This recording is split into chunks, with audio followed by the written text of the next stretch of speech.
The Great Pyramids of Egypt have fascinated people for centuries, but how they were built has remained unsolved. Finally, a groundbreaking discovery has uncovered the amazing construction technique used to build these incredible structures. Hello and welcome back to The Abandoned Archaeologist, the channel to learn all about ancient archaeological findings. Today, get ready to be amazed by the ingenuity of ancient Egyptian engineers. But before we begin, to get your attention, we have a question you can answer at the end of the video by watching it. How were the pyramids built? Write down your answer in the comment section and see if you got it right. Here we begin. The Pyramid of Khafre stands as one of the most awe-inspiring structures in ancient Egypt, second only to the Great Pyramid in size. It has stood the test of time for over 4,500 years. Yet despite its grandeur, little is known about the pyramid's construction and the purpose behind its design. With so much of the pyramid's masonry left in disarray, the most precious sections of Khafre's pyramid remain mostly out of sight. This has made scientific investigations into the structure challenging, but recent technological advancements have enabled researchers to gain new insights into this remarkable structure. Challenges in investigation. Investigating Khafre's pyramid presents a challenge due to the difficult conditions of the exposed core. However, surveys have revealed interesting design observations, such as the course's decreasing height as one ascends the pyramid. Furthermore, preserving the pyramid for future generations is essential due to the precarious state of the remaining casing stones. The Ministry of Antiquities has added reinforcement and modern additions, such as vertical supports to protect vulnerable stones from falling off. Square blocks have also been added to aid repair work. Nevertheless, efforts must be made to preserve this remarkable structure so that generations can enjoy it. Mapping out the original casing stone layout. Despite the challenges involved in investigating Khafre's pyramid, recent advancements in technology have made it possible to gain new insights into the structure. One researcher has set out on a quest to map out the original casing stone layout for the first time. By analyzing the original casing stone layout, it is possible to reveal clues about how the pyramid was originally constructed. This could shed new light on the pyramid's purpose and significance to ancient Egyptian civilization. With many stones damaged or missing altogether, and joints so tight that they're difficult to distinguish, the researcher had to accept that their work would not be perfect. However, recent technological advancements, such as close-up drone flybys, have made it possible to gain new insights into the structure. As the researchers spent more time mapping out the pyramid's features, they began to notice patterns and observations that were previously unknown. For instance, they noticed the south face had more water streaks on the casing than on the other sides. So the project began on the western face, providing a clear view of the casing stones without biases towards previously discovered patterns. While the researchers could map the upper 30% of the remaining casing stones, they discovered that the tall courses of the 46th and 47th courses were well preserved on all four sides of the pyramid, serving as a natural boundary for the range of the survey.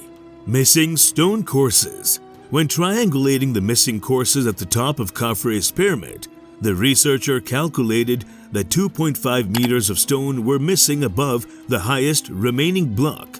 This means that 4 courses of stone are missing at the top of Khafre's pyramid, and course 5 begins with the highest remaining block. The researcher gave the capstone about 1 meter of height, covering what would otherwise be 2 courses. The black areas on the diagram represent sections of the pyramid that the researcher could not confidently map. These areas could be multiple stones or even missing portions of adjacent stones. It does not mean that these areas are only where stones are missing. Damaged stones are sometimes revealed enough to see where the joints once existed. Further, the researcher noted that the stonework pattern was consistent, except for courses 40 and below, which had significant cracks on 3 corners of the pyramid. The researcher hypothesized that this was where he might find an anomaly if he missed it in the pattern.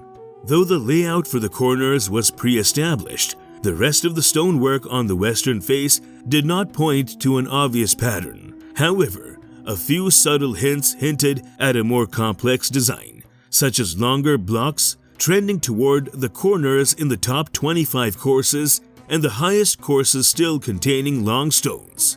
Unprecedented gaps near the top of Khafre's pyramid. As a researcher moved to the south face of the pyramid, he observed a feature near the top of Khafre's pyramid. A few joints were dramatically wider than normal. Initially, the researcher assumed that earthquakes had caused the top to loosen. However, he realized that the angle of the pyramid did not shift to account for that much extra space. Upon closer inspection, he discovered that the large gaps near the top were probably original and had been filled with mortar or very thin limestone blocks. Moreover, this rougher finish at the top of the pyramid was not visible from the desert floor, further supporting the hypothesis that the Pyramidians of the 4th dynasty were probably undecorated. The design elements. While mapping out the pyramid's casing stones, the most surprising discovery occurred when the researcher moved to the north face. Despite the excessive damage on the site, the north face was exceptionally well preserved, and a clear pattern emerged from courses 15 through 29.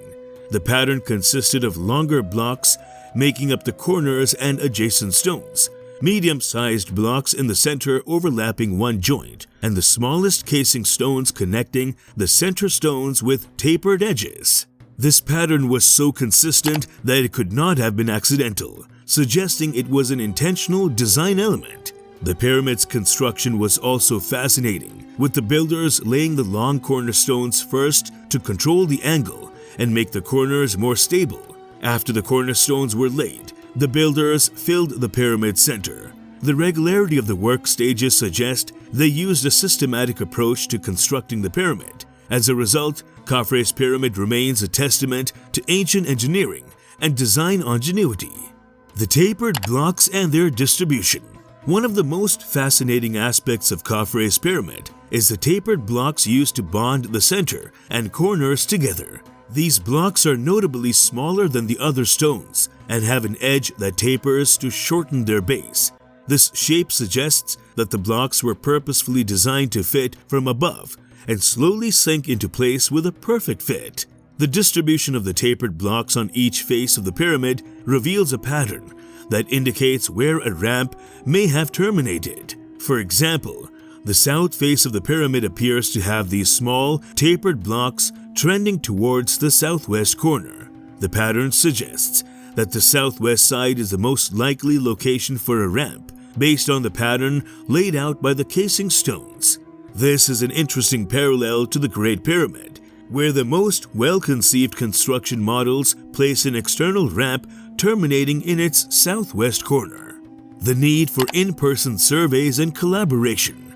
The north face of Khafre's pyramid has fascinated archaeologists due to its exceptional preservation and homogeneous arrangement of stones. This pattern suggests that the south face may have been used more extensively during construction. However, an in-person survey is necessary to get a more accurate picture of how the pyramid was designed. While drones have been useful, climbers will be needed to access the most challenging parts of the pyramid, to remove areas of uncertainty and inspect tapered joints and obscured areas. Undertaking a survey of this magnitude will be challenging, but it's worth it. With 70% of Khafre's casing stones and the bent pyramid remaining unmapped, there is still much to discover. Collaboration among researchers and sharing findings with the public is crucial to understanding these ancient wonders. Decoding the pyramids is a job bigger than anyone, with determination and collaboration. So this is it with this video. The answer to our question is using large stones, ramps, and complex construction techniques. Comment your views and subscribe to The Abandoned Archaeologist now.